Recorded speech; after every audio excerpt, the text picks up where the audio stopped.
بسم الله الرحمن الرحيم إن هذا القرآن يهدي للتي هي أقوم ويبشر المؤمنين الذين يعملون الصالحات أن لهم أجرا كبيرا.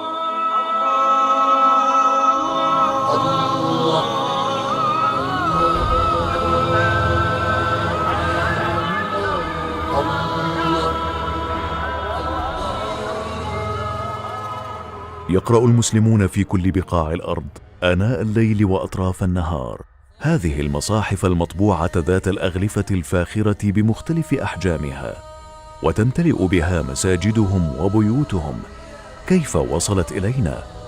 ترى ما هي المراحل التي مر بها مصحف واحد كتابة وتدقيقا وطباعة وتغليفا؟ خلف وصول هذا المصحف الشريف إلينا بهيئته الحالية منظومات متكاملة يقع أكبرها هنا في المملكة العربية السعودية. إن هذه البلاد لا تألو جهدا ولا تدخر وسعا في خدمة الإسلام والمسلمين، لذا فقد لبت نداء ازدياد حاجة العالم الإسلامي للمصحف الشريف الموثوق والخالي من التحريف، وترجمته للغات الأخرى، والعناية بمختلف علومه وعلوم السنة المطهرة. استشعر خادم الحرمين الشريفين الملك فهد بن عبد العزيز رحمه الله هذا النداء، وتلمس هذه الأهمية، فسارع لتكليف جهاز متخصص ومتفرغ لهذا العمل الجليل. وفي 16 من شهر الله المحرم سنة 1403 للهجرة وضع حجر الأساس لمجمع الملك فهد لطباعة المصحف الشريف في مدينة المصطفى صلى الله عليه وسلم، ونال شرف إنشائه وتشغيله شركة سعودي أوجي التي حرصت وبتوجيه من الحكومة الرشيدة على توفير الكوادر الوطنية المؤهلة، وسعت جاهدة وباستمرار لتوفير كل ما هو متطور وحديث من تقنيات ومواد طباعة خدمة لكتاب الله عز وجل. كل ذلك تحت إشراف وزارة الشؤون الإسلامية والأوقاف والدعوة والإرشاد، ليتم افتتاحه وتشغيله في الشهر الثاني لسنة 1405 للهجرة، ليكون منارة للعلم والهدى ومصدرا من مصادر النور.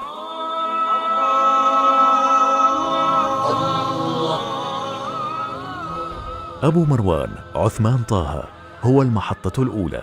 حباه الله موهبة الخط ووفقه لتطويرها، فنال بذلك شرف كتابة المصحف الذي ينتجه المجمع، وأصبح خطه علامة فارقة، حيث يبدأ الصفحة بآية ويختمها بآية تسهيلا للحفظ والقراءة.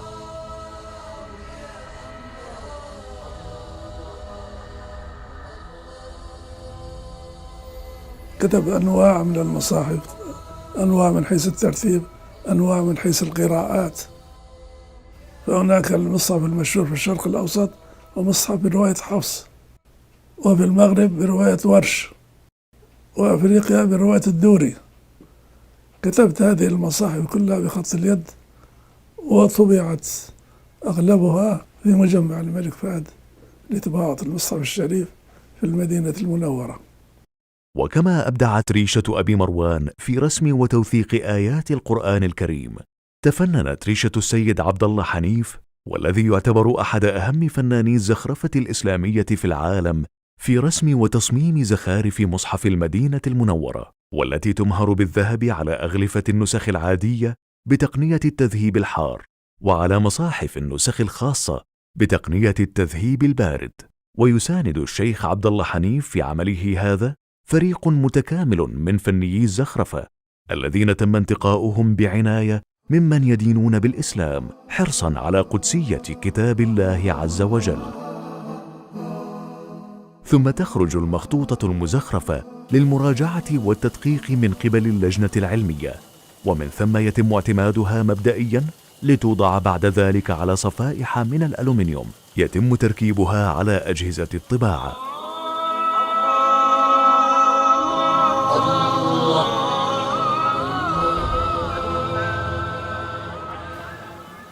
وكما أولي المحتوى الشريف عناية فائقة، صرفت ذات العناية على نوعية الأوراق التي احتوته بين طياتها بكل إجلال. فقد صنعت عجينة الورق المستخدم في طباعة مصحف المدينة خصيصا وبجودة عالية، بهدف المحافظة على دقة قراءة الآيات وعدم تداخل علامات الترقيم، إضافة لحمايته من التزوير والتقليد والتحريف. بعد ما تشوف المراقبة الملزمة وتراقبها وتقوم فسحها، أصبحت الملزمة خالية من العيوب. بعد كده ما تتوقف عملية المراقبة، يعني تبتدي عملية الإنتاج بتشغيل الآلة تشغيل مستمر، والمراقبة الموجودين على الآلة يسحبوا ملزمة كل دقيقتين، يسحبوا ملزمة ويراقبوها والآلة ماشية.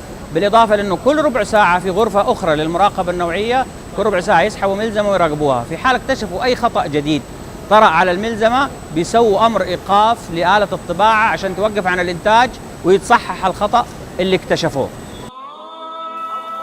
ثم بعد مراجعة الطباعة وتدقيقها حتى من العيوب الفنية التي لا ترى بالعين المجردة، تبدأ عمليات التجميع لصفحات المصحف الواحد. وبعد انتهاء هذه العملية الدقيقة تبدأ خياطة المصحف الشريف ثم تجليده ليصبح لدينا مصحف. ولكن هذا المصحف غير معتمد، فعمليات التدقيق والمراجعة ما زالت مستمرة. هناك لجنة مكونة من 800 شخص ستقوم بتدقيقه ومراجعته للمرة الأخيرة. ينتج من هذه المراجعة 3 أنواع من المصاحف: معتمد، قابل للإصلاح، موجه للإتلاف بآلية تليق به تشريفا وتعظيما. أما المصاحف المعتمدة فقط فيتم فسحها نهائيا لتصل لمرحلة التعبئة والتوزيع.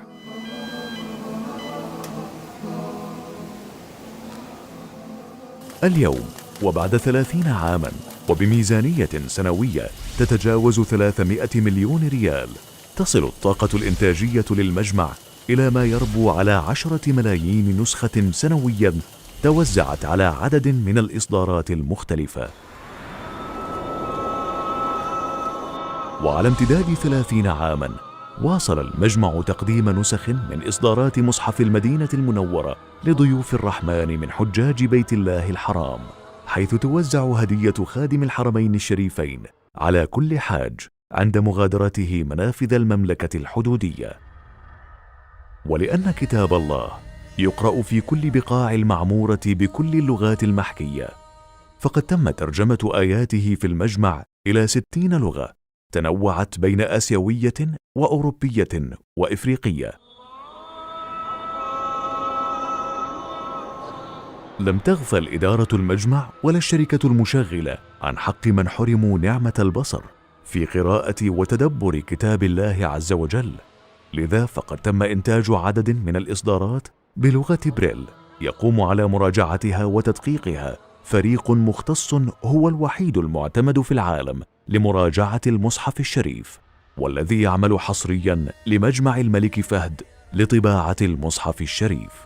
يقول: طبع هذا المصحف الشريف بالخط البارز وفق رواية حفص عن عاصم الكوفي في مجمع الملك فهد لطباعة المصحف الشريف بالمدينة النبوية، وقد تكونت هذه الطبعة من 6 مجلدات.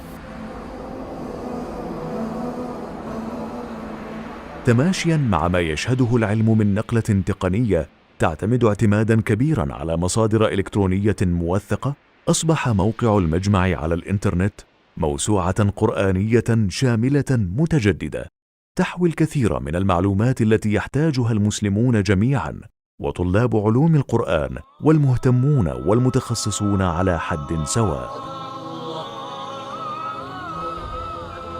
ويعمل قسم الحاسب الآلي بالمجمع على تذليل كل الصعوبات واختصار الزمن لتسريع الإنتاج مع مراعاة الجودة، كما ينتج البرامج المتخصصة والإصدارات الرقمية في علوم القرآن وخط المصحف الشريف والترجمة. ومن إنجازاته النسخة الرقمية المعدة للطباعة، ومواقع تعليم القرآن للمكفوفين والصم، والخط الحاسوبي، والوثيقة المصحفية، وغيرها الكثير. وقد حرصت سعود أوجي والأمانة العامة للمجمع على ريادة التوجه لسعودة الكفاءات، حيث تشكل الطاقات والقدرات السعودية 80% من العاملين، وقد أسهموا في تطوير العملية الإنتاجية للمصحف الشريف.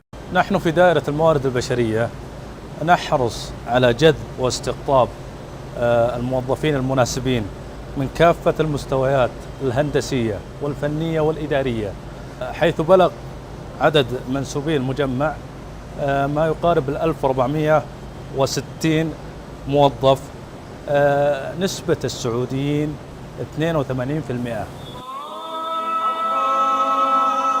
إن هذا المصحف كلام الله عز وجل، ودليل المؤمنين لخير دنياهم وآخرتهم حتى قيام الساعة، وقد تكفل الله بحفظه ويسر الأسباب لذلك، فحفظه في الصدور، ثم تعاهده الأكفاء والأمناء ليحفظ أيضا في السطور.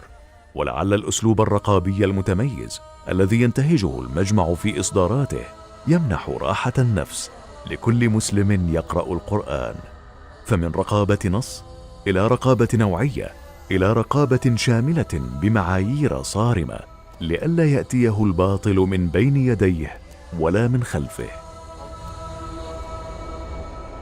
مصدر من ضياء وتحفة من نور.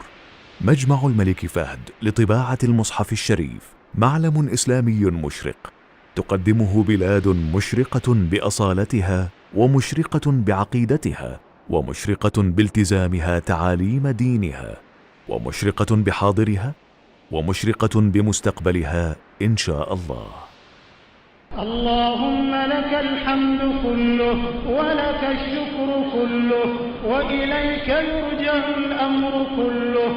لك الحمد حتى ترضى ولك الحمد إذا رضيت ولك الحمد بعد الرضا.